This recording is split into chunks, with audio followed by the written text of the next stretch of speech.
Don't forget, you can reach the latest episode of Potomac Watch anytime. Just ask your smart speaker, play the Opinion Potomac Watch podcast. That is, play the Opinion Potomac Watch podcast. From the opinion pages of the Wall Street Journal, this is Potomac Watch. Welcome back. I'm Paul Gigot with Bill McGurn and Kyle Peterson. And let's turn our focus to the Democratic Party, which was conducting one of the more remarkable political dramas in American history this close to an election, where they are debating privately and publicly about whether they should get rid of Joe Biden as their nominee, a sitting president who has lost significant support inside the party since his really difficult performance during the debate showed a significant decline in ability to carry an argument. And now the pressure is building on the president to drop out. It had flagged a bit in the wake of the near assassination of Donald Trump. But boy, here Wednesday and Thursday, it has picked up again. You saw Adam Schiff, the confidant of Nancy Pelosi, stick the shiv in with a public comment that the president should step down. Jamie Raskin, another leading Democrat, saying so a little later. John Tester now, the senator from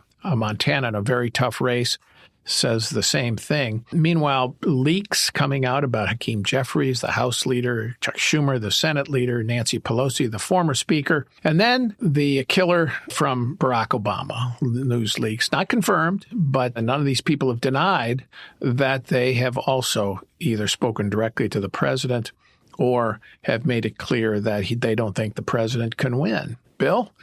What's going on here? I wish I knew. I wish what I would like is to have a source in Rehoboth at the Biden family home, because it comes down to that. Yesterday, I would have said that he's leaving because that's what everyone was saying. And the big guns were all on the other side. But now I'm wondering, the campaign, of course, is saying that he's in it to win it. But of course, they have to say that up to the moment he resigns. They're going to be saying they're in it, no intention of resigning. That's their job. I would like to know if Joe Biden's really considering it. I could see him getting angry. These people, a lot of them, he doesn't consider his friends. He thinks they treated him badly when he's VP. His family, I don't know that they would support getting out. So we'll see. It all comes down to Joe Biden, what he's willing to do for the party. The one thing he has, apart from controlling delegates, the one argument he has, most of the people, I don't think have much better chance of beating Trump. The other potential candidates, you mean? Yeah, the candidates. And frankly, apart from Kamala Harris, I wonder, really, does Gavin Newsom want to take over this mess, or Gretchen Whitmer? Is that going to enhance her potential in 2028 if they lose? I don't know. It is a close circle of Biden confidants and family who will ultimately make this decision. But it is an extraordinary thing, Kyle, if you ask me, that is we're watching here with the Democrats pulling every lever they can to try to pressure the president from getting out, even to the sense of leaks saying, I think he might do it this weekend. Our sources tell us that the president will be doing this weekend. You know, the joke that came to my mind is the moving vans are going to show up in the White House with a Biden still living in it and not really knowing that they're expected to get in those vans. I mean, the Democrats are so eager to see them gone. And the other point I want to make, Kyle, is, and that's, I don't think, is a credit to the Democrats, they're all citing the fact that Biden is behind in the polls. It's all about electability and the potential damage Biden will do if he stays on the ticket, they fear he will do, to down-ballot Democrats. Nothing about whether or not it is actually in the best interest of the country to have a man in such visible cognitive and physical decline serving another 4 years. Right. I mean, I guess what they would say is that anyone with a D behind the name that is going to continue Joe Biden's policies is better than a restoration of Donald Trump in the White House. And probably some of those Democrats who are still backing President Biden are imagining him stepping aside at some point, maybe after the election, maybe in 2026, and setting up President Kamala Harris as an incumbent before the 2028 election. I can only imagine that some of them are thinking that might happen. But to the point about Biden's stubbornness. It's not that he and his advisors don't have anything fair to say. So this is a source close to Biden speaking to NBC News, says, can we all just remember for a minute that these same people who were trying to push Joe Biden out are the same people who literally gave us Donald Trump in 2015.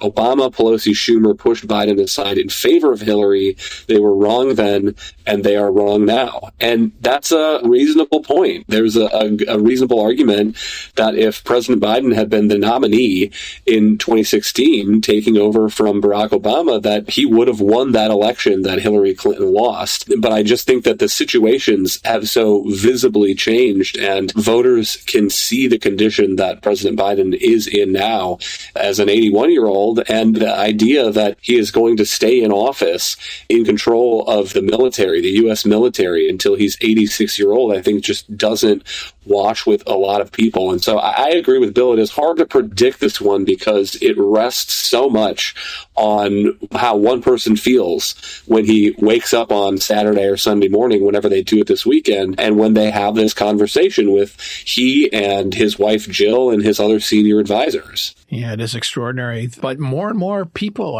representatives are coming out and saying that Biden should step aside. Zoe Lofgren, a California representative, very senior member of Congress. Again, I think there are now 3 senators who have come out in total and said so. So the pressure, I don't think, is going to ease up. Of course, the president, I think, is hoping to run out the clock if he stays in. It's sooner or later, as the convention approaches. It starts on August 19th in Chicago.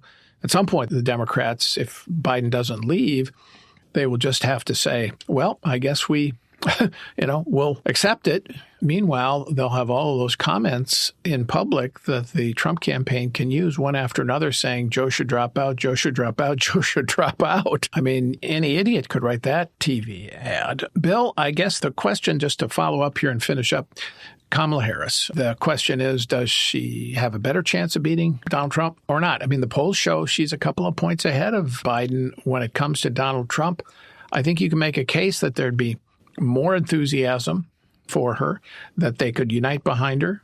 She could get a decent centrist running mate, and maybe there'd be some new political hope, new enthusiasm, and maybe make a race of it. Yeah, I mean, what you described before about the Democrats' dilemma, it's kind of like if your best friend breaks up with his girlfriend you never liked, and you're commiserating and you trash her and she's terrible, never right for you.